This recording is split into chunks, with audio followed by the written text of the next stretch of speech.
تبعثون وكما تبعثون تحشرون أو كما قال عليه الصلاة والسلام اللهم صل على محمد وعلى آل محمد كما صليت على إبراهيم وعلى آل إبراهيم إنك حميد مجيد اللهم بارك على محمد وعلى آل محمد كما باركت على إبراهيم وعلى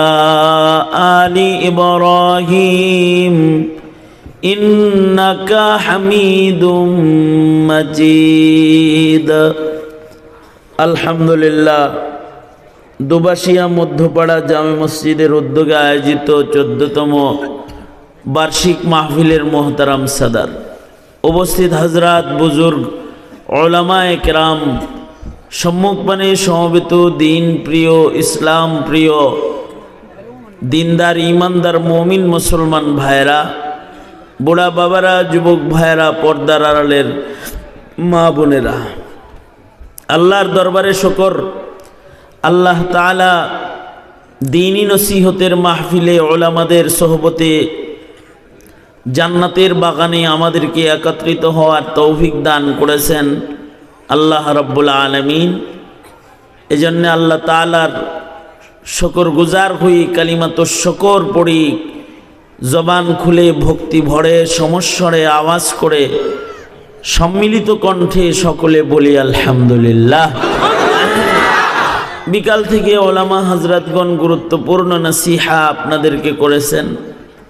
আমার পরেও আমার দোস্ত হযরতুল আল্লামা মুফতি হাসান জামিল দামাত বরকাতুহুম সত্তর স্টেজে আসবেন। আমি বরকতের নিয়তে আপনাদের সামনে সূরা জিলজাল থেকে আয়াত এবং হাদিসের অংশ আপনাদের সামনে পেশ করেছি। এগুলোকে সামনে করে কিছু কথা বরকতের নিয়তে আপনাদের সামনে বলবার ইরাদা রাখি। আল্লাহ তাআলা কিছু উপকারী কথা আপনাদের কানে পৌঁছানোর তৌফিক দান করুন। আপনারা দোয়া করুন, বলুন আমিন। মানুষের জীবনে, আমাদের জীবনে 3টা দিন আছে, বড় ভয়ঙ্কর দিন, কঠিন দিন 3টা। তার ভেতরে একটি কঠিন দিন তো সবার অতিবাহিত হয়ে গেছে আমাদের, সেটা হলো জন্মের দিন। জন্মের দিনটা এটা একটা কঠিন দিন। এই দিনটা যিনি জন্মগ্রহণ করে তার জন্যও কঠিন, আর যার পেট থেকে একটা নতুন মানুষের জন্ম হয় তার জন্যও কঠিন। এ কারণে জন্মের সময় কখনো কখনো যার জন্ম হয় মৃত জন্মায়, কখনো কখনো যার পেট থেকে বের হয় যে জন্ম দেয় সে মৃত্যুবরণ করে, লাশ হয়ে যায়। দিনটা এতই কঠিন, এ কারণে বাচ্চা জন্মের আগে মহিলারা সকলের কাছ থেকে বিদায় নিয়ে নেয়, কারণ সে জানে না যে এই বাচ্চা জন্ম দিতে গিয়ে স্বাভাবিক অবস্থায় সে আবার জীবন ফিরে পাবে, নাকি বাচ্চা জন্ম দেওয়ার এই ঘটনাটা তার জিন্দেগির শেষ ঘটনা হবে, এটা তার জানা থাকে না। এটা তো জন্মের কষ্ট একটা তো আসি, প্রসব বেদনার কষ্ট তো আসি, এর চেয়ে তো আরো ভয়ঙ্কর কষ্ট হলো জন্মটা যদি মুসলিমের ঘরে না হয়ে কারোর কাফেরের ঘরে হয়ে যায়, তাহলে তার জিন্দেগি বরবাদ হয়ে যায়। মুসলমানের ঘরে জন্মাইলে তো জন্মসূত্রে ইমানের বাগানের সদস্য হয়ে জন্মায়, জন্মের মাধ্যমে সে মুসলিম হিসেবে গণিত হয়ে যায়। জন্মের সাথে সাথে কানে আজান হয়, আকামত হয়, তাহনিক হয়, সুন্দর একটা নামকরণ হয়। যদি সামান্য হায়াত পেয়েও মরে যায়, মুসলমানদের কবরস্থানে জান্নাতের বাগানে তার দাফন হয়। মুসলিম ঘরে যদি জন্ম হয় তো জন্মের মাধ্যমে সে জান্নাতের বাগানের সদস্য হয়ে যায়। কিন্তু যাদের জন্ম বেঈমানের ঘরে হয়ে যায় তাদের কিরকম হয় যে তাদের বুঝ হয়ে যদি হয়েও যায়, তাদের আকল যদি আল্লাহ চিনাও ফেলায়, ধর্ম যদি তাদের আকল বুঝাও ফেলায়, শুধু জন্ম দুর্ঘটনার কারণে ঈমান বঞ্চিত হয়ে অনেকে কবরে চলে যায়। যেমন হুজুরের চাচা আবু তালিবের বুঝ ছিল কিন্তু ঈমান ছিল না, ঈমানের বুঝ কিন্তু ছিল। এ কারণে আল্লাহর রাসূল যখন আবু তালিবকে বলেছিলেন, চাচা কালেমা পড়েন না, আপনার কি বিশ্বাস হয় না আমি আল্লাহর নবী? তো আবু তালিব তখন বলেছিল, লাকাদ সাদাকাতানি ওয়াকাদ আলিমতু আন্নাকা সাদিকুন, তুমি আমার কাছে যে দাওয়াত দিছো, যে সত্য দ্বীনের কথা আমার কাছে বলেছো, আমি জানি তুমি সত্য বলছো, আমি জানি তোমার ধর্ম সত্য, আমি জানি তোমার কোরআন সত্য, আমি জানি তুমি সত্য নবী, জিন্দেগিতে কোনোদিন তুমি মিথ্যা কথা বলো না। কিন্তু আমি বাপ দাদার ধর্ম ছাড়তে পারবো না। বুঝছে কিন্তু যে ইসলাম সত্য, কোরআন সত্য, শুধু জন্মসূত্রে মুশরিক, এই বেড়াজাল থেকে বের হইতে পারে নাই। সুতরাং জন্মটা যদি কারোর কাফেরের ঘরে হয়ে যায় তাইলে কিন্তু বুঝার পরেও অনেক সময় বেঈমান হয়েই কবরে চলে যায়, সব বুঝার পরেও। এ কারণেই জন্মের দিনটা বড় কঠিন দিন, জন্মের দিবসটা এটা কঠিন দিন একটা মানুষের জীবনের। মানব জীবনের আর একটা কঠিন দিন হল সামনে, যেটা সকলকেই মুখোমুখি হইতে হবে, মরণ দিন। মৃত্যুর মুখোমুখি সকলকেই হতে হবে। এই পৃথিবীতে এমন কেউ নাই যার মরণ নাই। রাজা বাদশারও মরণ আছে, নবী রাসূলেরও মরণ আছে, ধনী তারও মরণ আছে, সুন্দর কালো যত মানুষ আছে, যত প্রাণ আছে সবার মরণ আছে। মরণ সবল থেকে বাঁচার উপায় কারণ নাই। মরণের মুখোমুখি সকলকেই হতে হবে। শক্তির বলে, চেষ্টার বলে কেউ মরণ থেকে পালাইতে পারবে না। মরণ থেকে যতই পালাও মরণ তোমায় লইবে ঘিরি। মরণ থেকে যতই পালাও, মরণ থেকে যতই পালাও, মরণ তোমায় লইবে ঘিরি। যদিও সুদূর আকাশ পানে পালাও হেথায় লাগায় সিঁড়ি। যদিও সুদূর আকাশ পানে পালাও সেথায় লাগায় সিঁড়ি। মরণ থেকে বাঁচার জন্য কেউ যদি সিঁড়ি লাগায় আকাশেও গন্তব্য বানাতে চায়, মরণ আকাশেও তার কাছে পৌঁছে যাবে। সিন্ধুকে পালায় সেখানেও চলে যাবে, যেখানে যাবে। ওয়ালাউ কুনতুম ফি বুরুজিম মুশাইয়াদা, যেখানে যাবে সেখানে মরণ চলে যাবে তার কাছে। এখান থেকে পালাইবার কোনো পথ নাই। আর এক বাস্তবতা হলো, ইচ্ছে করে মরণ থেকে সরে দাঁড়াইবারও কোনো কুওয়াত শক্তি কারণ নাই। যখন যার মরণ নির্ধারিত তখন মরণ তার কাছে আসবে। মরণ যখন হবে, রূহটা যখন বাইর হবে, এই রূহ বিচ্ছিন্নর এই ঘটনাটি, এটি মানব জীবনের একটি কঠিন ঘটনা। এই দিবসটা মানুষের জীবনের একটি কঠিন দিবস, যখন তার রূহ তার থেকে আলোক করা হবে। মরণের একটা যন্ত্রণা আছে, যন্ত্রণাটা বড় ভয়ঙ্কর। নবী পয়গম্বররাও মরণ যন্ত্রণা থেকে রেহাই পান নাই। মরণের যন্ত্রণার স্বাদ যেটা, মৃত্যুর স্বাদ যেটা, মৃত্যুর স্বাদ মানে মৃত্যুর একটা কষ্ট যেটা, এটা সকলকেই স্পর্শ করেছে, নবী রাসূলকেও স্পর্শ করেছে। মরণের সময় যন্ত্রণা যেটা হয় সাকারাত, এটা নেককারেরও হয়। কারণ রূহটা যখন দেহ থেকে বিচ্ছিন্ন করা হয় তখন একটা যন্ত্রণা হয়। এই যন্ত্রণা বড় ভয়ঙ্কর যন্ত্রণা। ইমাম গাজ্জালী বলেন, একটা মানুষের মাথার পরে যদি 1000টা তরবারি দিয়ে একসাথে আঘাত করা হয় তাহলে একসাথে 1000 তরবারির আঘাত একটা মাথায় পড়লে এই মাথাওয়ালাটার যেমন কষ্ট হবে, আজরাইলে যখন রূহ ধরে টান দেয় তার চাইতে 1000 গুণ কষ্ট বেশি হয়। এ কারণেই মৃত্যু সাকারাতের সময় কেউ কেউ ঈমান হারায় যায়, কারোর ঈমান নষ্ট হয়ে যায়। সাকারাতের সময় অনেকের ঈমান হারায় যায়। সাকারাতুল মৌতের সময় ওলি বুজুর্গদেরও কষ্ট হয়। মরণটা এটা বড় ভয়ঙ্কর জিনিস।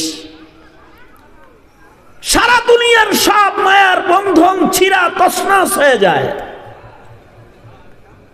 কেউ কাছে আসবে না, কেউ সাথে যাবে না। কাউকে যদি বলা হয় তোমার জায়গায়, তোমার পিতার জায়গায় তোমাকে নিয়ে যাই, সন্তান বলবে না, বাবারে লয়ে যাও। আজরাইল যদি বলে স্বামীর জায়গায় বউ তোমারে লয়ে যাই, না, হেরাই লয়ে যাও। যদি বলে স্বামী তোমার জায়গায়, তোমার বিবির জায়গায় তোমাকে লয়ে যাই, হে কিছুদিন থাক, বলবে না না না না, হেরে লয়ে যাও। এই পৃথিবীতে একজনের হায়াত কেউ আরেকজনকে দেয় না, কারণ মরণের মুখোমুখি কেউ হতে চায় না। সবাই এর থেকে পরিত্রাণ চায়, কিন্তু মরণ সকলকে ধরেই নিয়ে যায়। ঈসা আলাইহিস সালাতু ওয়াস সালাম এক এলাকা দিয়ে যেতেছিলেন। এলাকার লোকেরা বলে, পয়গম্বর আপনাকে আল্লাহ আজব মুজিজা দান করেছে, মরা মানুষ ডাক দিলে মরা মানুষ খাড়া হয়। তা আমাদের এই গুরুস্থানে অনেক পুরান কবর আছে, একজন একটু দাঁড় করান যাতে আপনার মুজিজা আমরা চোখে দেখে লাই, ঈমান আনা আমাদের জন্য সহজ হয়ে যাবে। পয়গম্বর পুরাতন এক কবরের পারে দাঁড়ায় ডাক দিলেন, কুম্বি ইজনিল্লাহ ইয়া ফুলান, কে আসো হে কবরে দাঁড়ায় যাও। কবর থেকে বিশাল মাইয়িত একটা দাঁড়ায় গেছে, বিরাট দেহের অধিকারী একজন দাঁড়ায়। আগের জমানার মানুষ তো বড় বড় ছিল, আদম আলাইহিস সালাম 60 হাত লম্বা ছিল। বড় দেহের একজন দাঁড়াইছে। পয়গম্বর বললেন, তোমার পরিচয় কি? মাইয়িত বলে, আমি নূহ নবীর সন্তান। ঈসা আলাইহিস সালাম বলেন, নূহ নবীর সন্তান, কিন্তু তোমার চুল দাড়ি সাদা কেন? ওই জমানার মানুষের তো চুল দাড়ি পাকতো না। চুল দাড়ি সাদা হওয়া, পেকে যাওয়া শুরু হয়েছে ইব্রাহিম নবীর যুগ থেকে। ইব্রাহিম আলাইহিস সালামের জমানার থেকে চুল দাড়ি পাকা শুরু হয়েছে। এর আগ পর্যন্ত চুল দাড়ি কালো থাকতো, কারণ মানুষগুলা লম্বা লম্বা হায়াত পাইত। নূহ আলাইহিস সালামের কাছে একজন আইসা বলে, পয়গম্বর, এক মহিলা কয়, পয়গম্বর আমার এই বাচ্চাগুলার জন্য দোয়া করে দেন, ওরা যেন লম্বা হায়াত পায়, ভালো হায়াত পায়, কারণ আমার আগের বাচ্চাগুলা অকালে মরে গেছে। পয়গম্বর বলে, আগের বাচ্চাগুলা যে অকালে মরছে কিরম বয়স হয়েছিল? 300 বছর, 350 বছর, 400 বছর, অর্থাৎ 300, 400, 450 বছরে যেগুলো মরছে এগুলো অকাল মরা। 1000 বছরের হায়াতের কাছে তো 400 বছরের কোনো বেল নাই। চুল দাড়ি শত শত বছর বয়স হলো কাঁচা থাকতো। ইব্রাহিম নবীর যুগে চুল দাড়ি পাকা শুরু হইছে, আমাদের চুল দাড়ি সাদা হয়ে যায়। কিন্তু নূহ নবীর যুগে তো চুল দাড়ি সাদা ছিল না। ঈসা আলাইহিস সালাতু ওয়াস সালাম বলেন, এই তুমি পয়গম্বর নূহ নবীর যুগ পেয়েছ, তোমার চুল দাড়ি সাদা হয়েছে কেন? ওই যুগে তো মানুষের চুল দাড়ি সাদা হইতো না, তোমার গুলা পাকছে কিনলে সাদা হয়েছে কেন? নূহ নবীর সন্তান বলে, পয়গম্বর মরণের সময় যে যন্ত্রণাটা আমার হইছে, ওই যন্ত্রণা এখনো পর্যন্ত আমার দেহের ভেতরে আছে। পয়গম্বর আপনি আবার ডাক দিয়েছেন, মনে করছি যে হাসর কায়েম হয়ে গেল কিনা, আবার জীবিত হইতে আল্লাহর আদালতে দাঁড়াইতে হইব। আখিরাতের ডর, আল্লাহর সামনে দাঁড়ানোর ভয়, এটা আমাকে বুড়া বানায় লাইছে। শুয়া যখন ছিলাম তখনও চুলদারি কাঁচা ছিল, দাঁড়াইছি, দাঁড়াইতে দাঁড়াইতে সব সাদা হয়ে গেছে। আখিরাতের পেরেশানি মানুষকে বুড়া বানায়। এ কারণে আল্লাহর রাসূল সাল্লাল্লাহু আলাইহি সাল্লাম বলেন, শাইয়াবাতনিয়াল হুদ, সূরা হুদ নাযিল হইছে আর আমার চুলদারি পেকে গেছে। আখিরাতের চিন্তায় চুলদারি পেকে গেছে। তাহলে বলবেন আমাদের সমাজে যাদের চুলদারি পাকে এগুলো কি আখিরাতের চিন্তায় পায়নি? না, সবার দাড়ি আখিরাতের চিন্তায় পাকে না, চুল আখিরাতের চিন্তায় পাকে না। কিছু মানুষই তার বই পাকায় হালায়, কিছু মানুষের চুলদারি তার সন্তান পাকায় হালায়, কিছু মানুষের গুরবাত ফক্র ফাঁকা তাকে বুড়া বানায় হালায়। দুনিয়ার টেনশনও মানুষকে বুড়া বানায় হালায়। কারোর কপালে যদি বেডঙ্গে একটা বউ জুইটা যায়, খালি হাদিসে আছে বউয়ে জোয়ান স্বামীর বুড়া বানায় হালায়। এ কারণে আল্লাহর রাসূল দোয়া শিখাইছেন, হাবিবে কিবরিয়া মুহাম্মাদুর রাসূলুল্লাহ সাল্লাল্লাহু আলাইহি ওয়াসাল্লাম আমাদের দোয়া শিখাইছেন যে আল্লাহর কাছে দোয়া করো, আল্লাহুম্মা ইন্নী আউযু বিকা মিন ইমরাআতিন তুসাইয়িবুনি ক্বাবলাল মাশিব। তোমরা যারা চান্দু গ্রুপ আছো, বিয়ে শাদী এখনো করো নাই, চান্দু গ্রুপ বুঝো? রাগ হইছ, এখনো পর্যন্ত বিয়ে শাদু করো নাই, খালি ঘুরো ঘুরো আর খালি বউ তালাশ করো। এই গ্রুপ যারা আছো আর খালি বউ খুঁজবার লাগছ, তোমাদের উপরে একটা এহসান করবার লাগছি, দোয়াটা আমার লগে পড়ো, তাই কমাস কম একখান ভালো বউ পাইতে আরো। কারণ যদি চামড়া দেখা গেলে বিয়ে করো আর যদি ধরা পড়ো তাহলে একেবারে অকালে বুড়া বানায় লাগবো। কারণ বেটি মানুষটা জোয়ান মানুষকে বুড়া বানাই।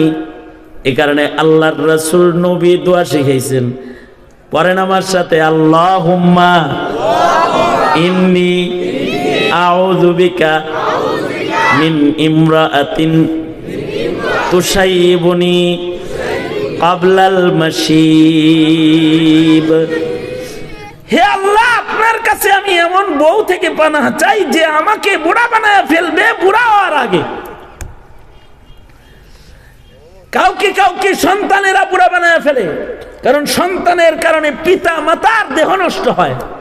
এ কারণে ইয়াকুব আলাইহিস সালামের চোখ অন্ধ হয়ে গেছে শয়তান সন্তানের চিন্তায়। সন্তান হারায় কাঁদতে কাঁদতে চোখ আন্ধা হয়ে গেছে। এ কারণে সন্তানের পেরেশানি মানুষকে হালাক করে। এ কারণে আল্লাহর রাসূল এই দোয়া শিখাইছেন যে আল্লাহর কাছে দোয়া করো, আল্লাহুম্মা ইন্নী আউযু বিকা মিন ওয়ালাদিন ইয়াকুনু আলাইয়া ওয়াবালা। ওগো আল্লাহ, আমাকে এমন সন্তান থেকে তুমি পানাহ দাও যে সন্তান আমার জন্য বোঝা। কিছু কিছু সন্তান আছে, সন্তানেরা ভালো করে শোনো, কিছু কিছু সন্তান আছে তারা বাবা মার বোঝা। কথা খুব সোজা, ঠিক না? কিছু কিছু সন্তান আছে বাবা মার জন্য বোঝা। যে সন্তানগুলা গাঁজা খায়, ইয়াবা খায়, বাবা খায়, কি আছে না নাই, আছে না নাই, জোরে বলেন। যে সন্তানগুলা জিনাকার, পাপাচার, যে সন্তানগুলা জুয়া খেলে, যে সন্তানগুলা জেনা ব্যভিচার করে, যে সন্তানগুলা নোংরা কাজ করে, যে সন্তানগুলা চান্দাবাজ, যে সন্তানগুলা জালেম, জালেম আছে না, কিছু সন্তান জালেম আছে না, জালেম জুলুমকারী, এই সন্তানগুলা পিতামাতার জন্য বোঝা। আর কিছু সন্তান আছে কুররাতু আইন, চোখের শীতলতা, বাবা মা তা করে দেখলে শীতল হয়ে যায়। আল্লাহ তাআলা চক্ষু শীতলকারী সন্তান চাইতে কইছে আল্লাহর কাছে। আল্লাহ আমাকে দোয়া শিখাইছেন, রব্বানা হাবলানা, রব্বানা হাবলানা মিন আজওয়াজিনা ওয়া যুররিয়াতিনা কুররাতা আয়ুন ওয়াজআলনা লিল মুত্তাকিনা ইমামা। আল্লাহ তাআলা আমাদের দোয়া শিখাইছেন যে আল্লাহর কাছে বলো, আল্লাহ আমাদের বিবিরে ভালো করে দেন, আল্লাহ আমাদের সন্তানগুলাকে ভালো বানায় দেন, যে সন্তানগুলা আমাদের চোখ শীতল করবে। সন্তান খালি দবদবা সুন্দর হইলে চোখ শীতল হয় না। সন্তান লম্বা টল ফিগার হইলে, ডিগ্রিওয়ালা হইলে চোখ শীতল হয় না। কিছু কিছু মা বাপ আছে শিক্ষিত সন্তান লয়েও বিপাকে আছে, ওগুলো শিক্ষিত শয়তান হইছে। আছে না নাই সমাজে শিক্ষিত শয়তান? জোরে আওয়াজ করে বলেন, আছে না নাই, জোরে বলেন। তোরা কস দেহি এত জোরে, তোরা শিক্ষিত শয়তান চিনস? হ্যাঁ, শিক্ষিত শয়তান আছে না নাই? ওই শিক্ষিত গুলা শয়তান যারা মানুষকে ট্রান্সজেন্ডারে পরিণত করতে চায়, ট্রান্সজেন্ডারে সবল দিতে চায়, অর্থাৎ পুরুষে মহিলা বানাইতে চায়, মহিলারে পুরুষ, ওইগুলা শিক্ষিত শয়তান। যারা মুসলমানের সম্পর্ক বান্দরের সাথে লাগাই দিবার চায়, মানে বানরের বাচ্চা বানাইবার চায়, মানুষকে বানরের সন্তান বানাইতে চায়, বানরের জাত বংশ বানাইতে চায়, ওইগুলা শিক্ষিত শয়তান। যারা শিক্ষিত হওয়ার পরেও কাদিয়ানিকে প্রমোট করে, ওগুলা শিক্ষিত শয়তান। যারা শিক্ষিত লোক হওয়ার পরেও মুসলমানের ঘরে শিক্ষাবিদের চেয়ারে বসে যারা নাস্তিকতাকে প্রমোটকারী, মুরতাদ বেঈমান যারা তাদের সমর্থনকারী, আছে না নাই বাংলাদেশে? এগুলা হলো শিক্ষিত শয়তান। এদের কিন্তু শিক্ষা আছে, কিন্তু এই সন্তানগুলা পিতামাতার জন্য সুখ না, এই সন্তানগুলা মা বাবার জন্য নাজাতের উসিলা না, বরং এই সন্তানগুলা মা বাবার জন্য আযাবের কারণ। দুনিয়ায়ও তারা বুঝা, হাসরেও তারা মা বাবার বুঝা। কিন্তু কিছু সন্তান আছে এগুলোর শিক্ষা নাই বটে, দেখতে সুন্দর না বটে, কিন্তু তারা আবেদ, ইবাদতকারী, 5 বেলা নামাজ পড়নেওয়ালা, সুন্দর আখলাকে বিনয়ের সাথে রাস্তায় চলনেওয়ালা, মুরব্বীদেরকে আদব করনেওয়ালা, মুরব্বীদেরকে আদব করে, দুঃখী মানুষের খেদমত করনেওয়ালা, দুঃখীদের পাশে দাঁড়ায় যায়, নেক কাজে উৎসাহ উদ্দীপনাওয়ালা, নেক কাজ পাইলে সেটা কইরা যায়, ইবাদত বন্দিগিতে মজা পায়, 5 বেলা মসজিদে চলে যায়, রাতের গভীরে তাহাজ্জুদ পড়া রুনাজানি করে। মা বাপ যখন এমন বদ্র সন্তানগুলাকে দেখে, তো মা বাবা অসুস্থ মা বাপ সুস্থ হয়ে যায়, বুড়া মা বাবা শক্তি পায়।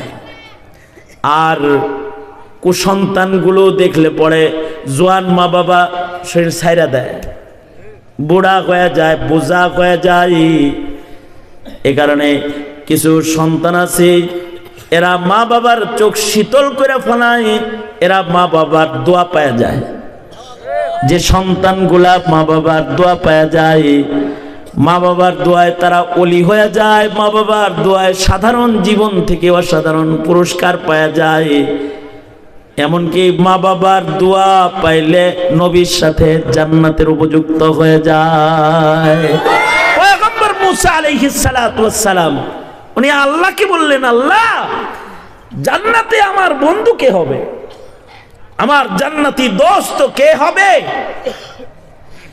আল্লাহ তাআলা বললেন, তোমার জান্নাতি বন্ধু হবে অমুক বাজারের কসাই। পয়গম্বর আশ্চর্য হয়ে গেছেন, কি ব্যাপার, কই আমি নবী আর কই কসাই এক লগে জান্নাতে ঢুকছিল? আমি কালিমুল্লাহ আর কসাই, সে আমার সাথে জান্নাতে থাকবে, সে আমার জান্নাতি বন্ধু। ওগো আল্লাহ, আমি তারা দেখবার যাইবার চাই, যদি অনুমতি দেন। কই গেলে পাবো? অমুক বাজারে দেখবা, অমুক কর্নারে কসাই লোক গোশত বিক্রয় করে, সে তোমার জান্নাতি বন্ধু। মুসা আলাইহিস সালাতু ওয়াস সালাম চলে গেলেন, বাজারে যায় দেখে একটা কসাই গোশত বিক্রি করে, সার্বক্ষণিক সে জিকিরের উপরে আছে, আল্লাহর নামের জিকির করে, গোশত বিক্রি করে, কিন্তু ভালো কিছু গোশত রেখে দেয়। সন্ধ্যা হয়ে গেলে এই ভালো গোশত গুলা লইয়া বাড়ি চলে যায়, বাড়িতে যায় এই ভালো গোশত গুলাকে রান্না করে। পয়গম্বর পিছনে লাগছে গোয়েন্দার মতো, দেখতেছে লোকটার কি হাল, কেন সে জান্নাতে মুসা নবীর লগে জায়গা পাইল। কাছে গেছে, যায় দেখে গোশত রান্না শেষ হয়ে গেলে দেখতেছে তার ঘরের ভিতরে তার বৃদ্ধা মা আছে, অসুস্থ মা। মা যেমন সন্তানরে কোলে লয়ে দুধ খাওয়ায়, এই ছেলেটা তার মাকে কোলে লয়ে খানা খাওয়ায়। আল্লাহু আকবার। মা যেমন সন্তানকে দুগ্ধ পান করায়, সন্তান হইয়া মাকে কোলে লইছে। এ দোস্ত আইছে নি রে? আইছে আইছে, তাড়াতাড়ি খালি ভিতরে লয়ে আয়, স্টেজে নিয়ে আয় তাড়াতাড়ি, সবাই দেখবো চাঁদের লান চেহারা। আমার দোস্ত চাঁদের মতো, কোরআন শরীফ যখন তেলাওয়াত করে হারাম শরীফের ইমামের মতো, যখন আরবি খুতবাটা দেয় তো মসজিদে নববীর খতিবের মতো।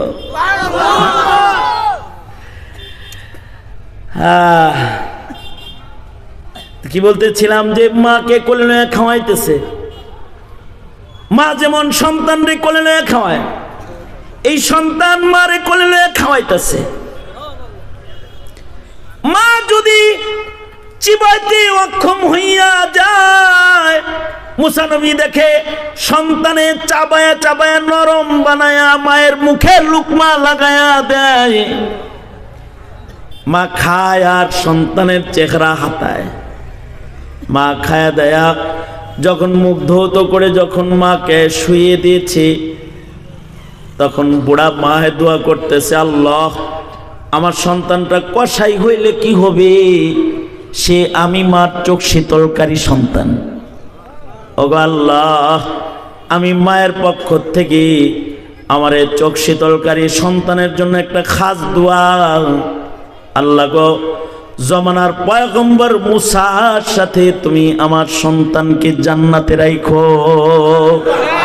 পয়গম্বর মুসা আলাইহিস সালাতু ওয়াস সালাম বুঝে ফেলেছে নবীর সাথে তার জান্নাতে থাকার রাজ কি? মায়ের দোয়া। কারণ মাকে সন্তান খুশি করে দোয়া লয়ে লইছে। কিন্তু কিছু কিছু মা বাবাকে সন্তানেরাই হত্যাকারী, তাদের মাইরা ফেলায়, তাদের বুড়া বানায় ফেলায়। মা বাবার অবাধ্য হতে হতে এ লাইলাতুল বরাত আসতেছে, লাইলাতুন নিসফে মিন শাবান, শাবানের মধ্যবর্তী রজনী। এরকম অবাধ্য সন্তানেরা এই শাবানের বরকতি রজনীর মাগফিরাত তারা পাবে না। কিন্তু সন্তানের পেরেশানি এইটাও কিন্তু মানুষকে বৃদ্ধ বানায়। বুড়া বানায়। দুনিয়ার মানুষ বুড়া হয় হলো সন্তানের পেরেশানিতে, টাকার পেরেশানিতে, বউয়ের পেরেশানিতে, দুনিয়ার টেনশনে পেরেশানিতে, কিন্তু নবীরা বুড়া হয়ে যেতেন উম্মতের পেরেশানিতে, আখিরাতের পেরেশানিতে। আখিরাতের পেরেশানি, কারণ আখিরাতের দিন, বিচারের দিন যেটা, এটা জীবনের শ্রেষ্ঠ কঠিন দিন। এর চাইতে কঠিন দিন আর নাই। বিচারের দিন এত কঠিন দিন। এই দিন মাসুম যারা, নবী পয়গম্বর যারা, রাসূলগণ যারা, নবীগণ, তারাও থরথর করে কাঁপতে থাকবেন। হাদিসে আছে ঈসা আলাইহিস সালামের পাও দুইটা থরথর করে কাঁপবে। বুঝতে পাইছে? নিয়ে আসেন গিয়া, আরে ধরে নিয়ে আসেন, নিয়ে আসেন, পরে খেয়ে বলবে নিয়ে আসেন। আমার কথা কোন যে যাইতে কইছে?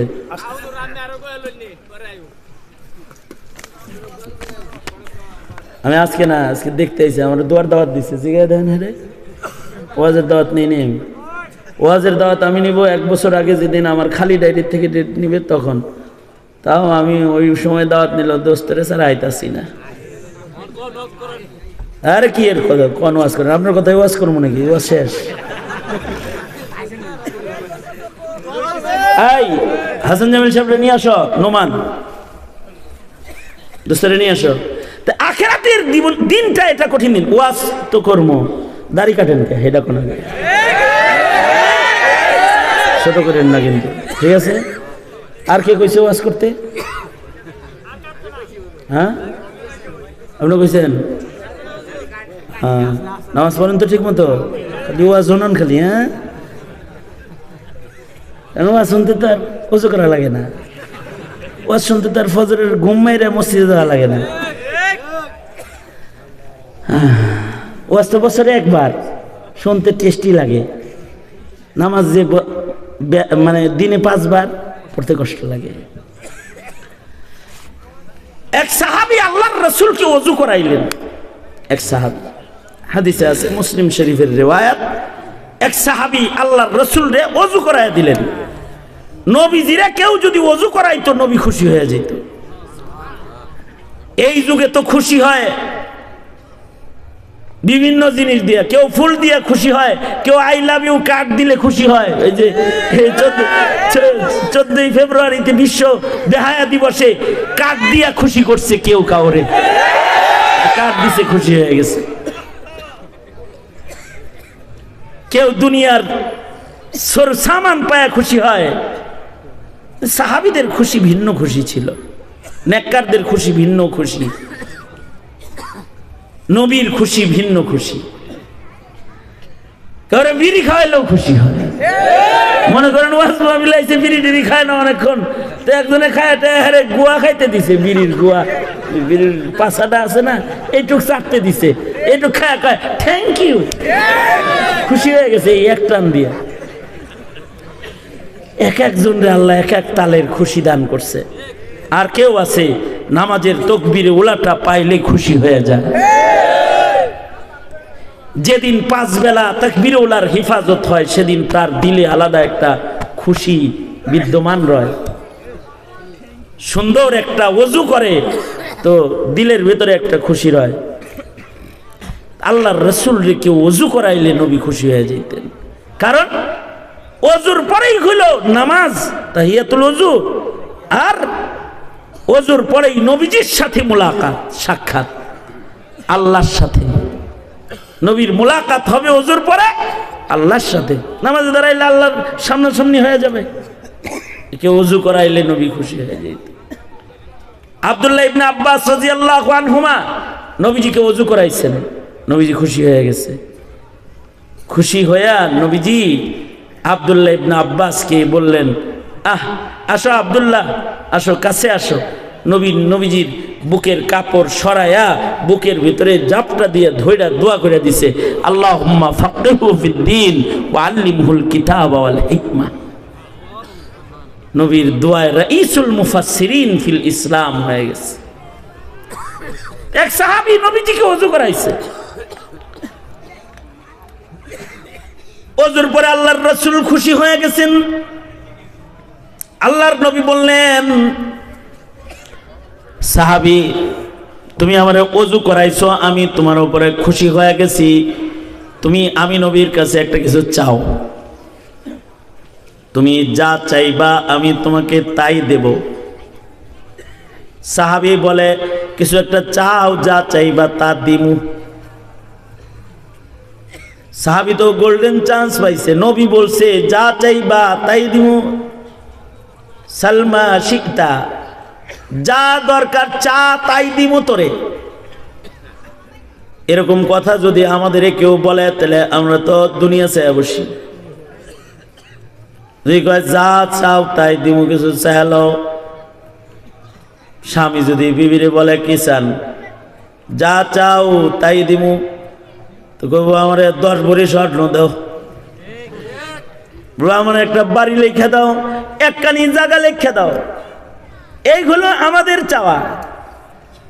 সাহাবী আল্লাহর রাসূলকে চাইতেছে, ওগো আল্লাহর নবী আপনি বলেছেন আমি যা চাই তাই আপনি আমাকে দিবেন, তাহলে আমি আপনার কাছে রিফাকাতুকা ফিল জান্নাহ, জান্নাতে আপনার সাথে থাকবার চাই, আমি আপনার জান্নাতি বন্ধু হইতে চাই, জান্নাতি দোস্ত হইতে চাই। আল্লাহর রাসূল বললেন, সাহাবী জান্নাতি দোস্ত হওয়াটা তো এত সোজা না, নবীর সাথে জান্নাতে থাকবা এটা অনেক বড় জিনিস চাই ফেলাইছো, অন্য কিছু চাও। সাহাবী আশ্চর্য, আশিক রাসূল, সাহাবী তো সাহাবী।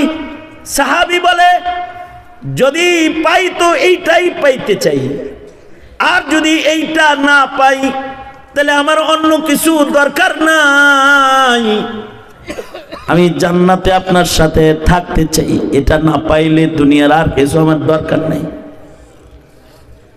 আল্লাহর রাসূল সাহাবীর আবেগ আর চোখের পানি দেখে সাহাবীকে জড়ায় ধরে বললেন, ঠিক আছে, যেহেতু এত ভালোই বাসস তাই সাথে থাকবি,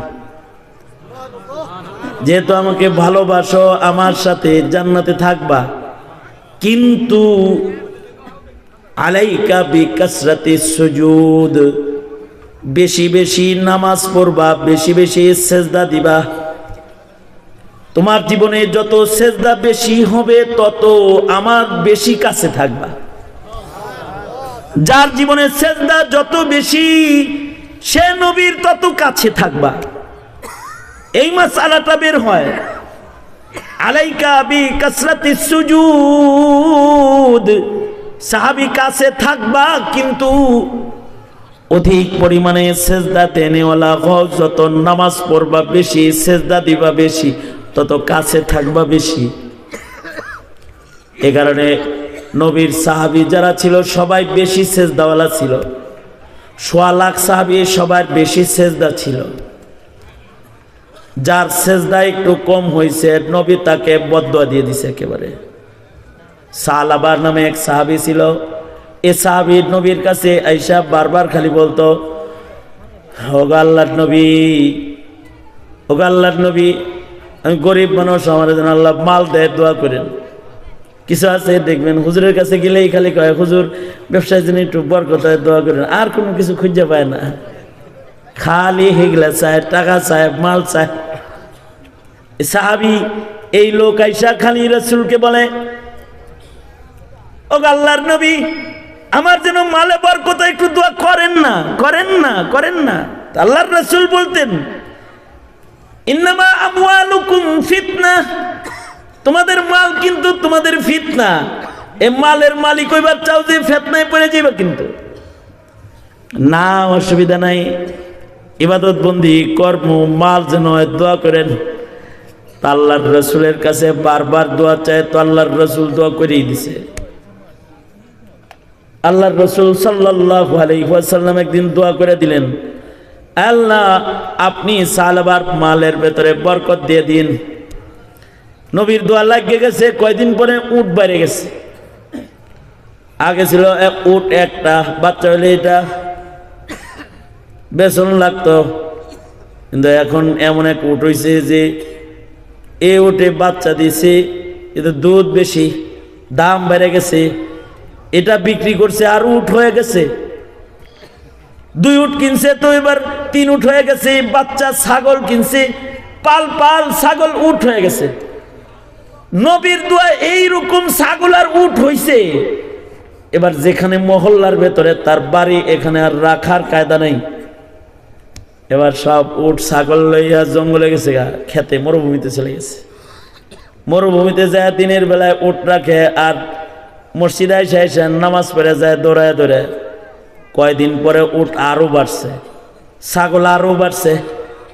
এবার ফরজ নামাজে আর আসে না।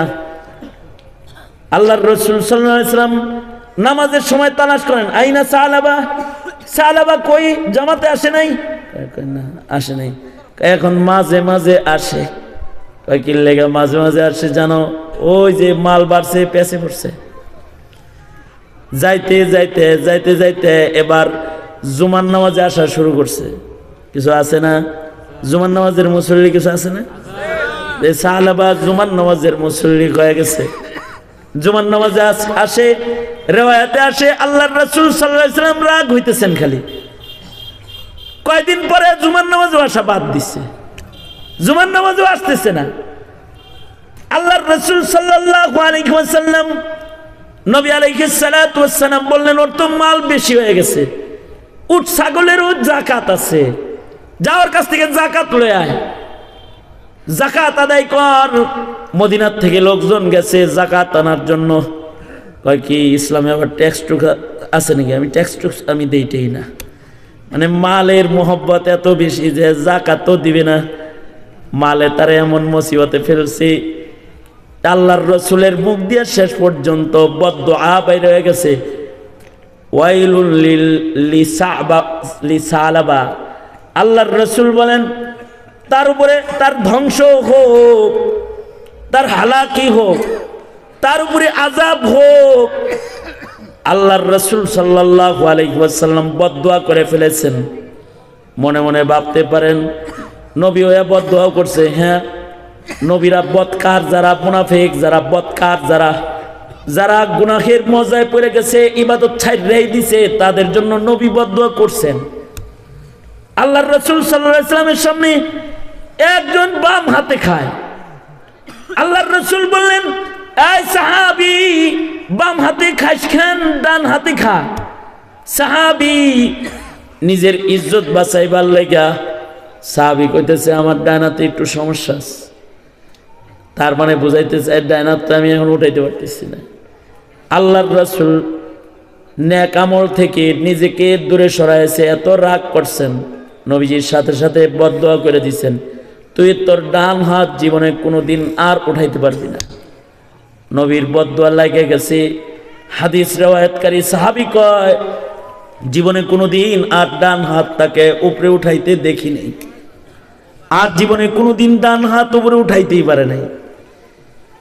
নবী খালি বদদুআ করবেন কেন? আল্লাহ বদদুআ করছে, নাফরমানের জন্য আল্লাহর বদদুআ আছে। তাব্বাত ইয়াদা আবি লাহাব, আল্লাহর রাসূল সাল্লাল্লাহু আলাইহি ওয়াসাল্লামকে কষ্ট দেয় আবু লাহাব, আবু লাহাবের বিবি। আল্লাহ তাআলা নবীরে কষ্ট দেয় যে তার জন্য আল্লাহ বদদুআ করে। তাব্বাত ইয়াদা আবি লাহাবি ওয়া তাব, শুধু মালের পিছনে পড়ছে, নবীরে কষ্ট দেয়। তার মাল তার কোনো উপকার করতে পারবে না, আল্লাহ তাআলা তার জন্য ধ্বংসের বদদুআ দিয়ে দিয়েছে। এ কারণে উলামায়ে উম্মত যারা আছে, নেককার যারা আছে, যেই বদকার গুলা দাওয়াত দেওয়ার পরও নেককার হয় না, তাদের জন্য বদদুআ করার বিধান আছে। এই কারণেই কাফেরদের জন্য কুনুতে নাজিলা পড়া হয়। যারা ফিলিস্তিনের নারী শিশুর উপরে নির্যাতন করতেছে, তাদের জন্য কুনুতে নাজিলা পড়া হয়, কারণ বদদুআ দেওয়ার বিধান আছে। ইসলাম না মানলে, ইসলামকে ক্ষতি করলে তার জন্য বদদুআ করণ যায়।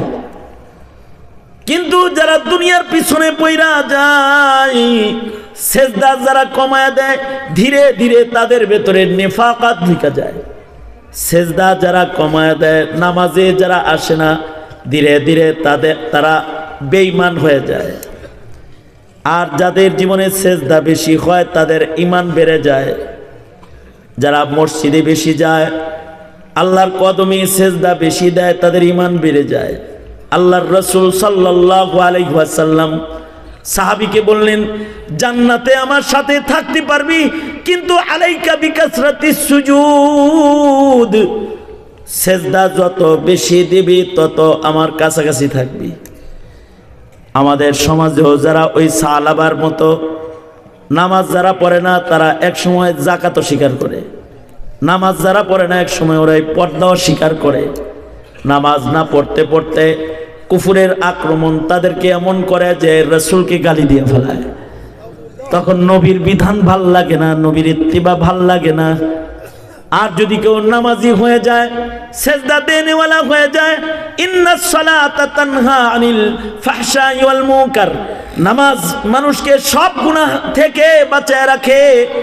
এই কারণে আল্লাহর রাসূল সাল্লাল্লাহু আলাইহি সাল্লাম সাহাবীকে বলতেছে, সাহাবী আমার সাথে জান্নাতে থাকবি, কিন্তু আলাইকা বিকাসরাতিস সুজুদ, বেশি বেশি করে সেজদা দিবা, তাহলে আমার কাছে বেশি থাকবা।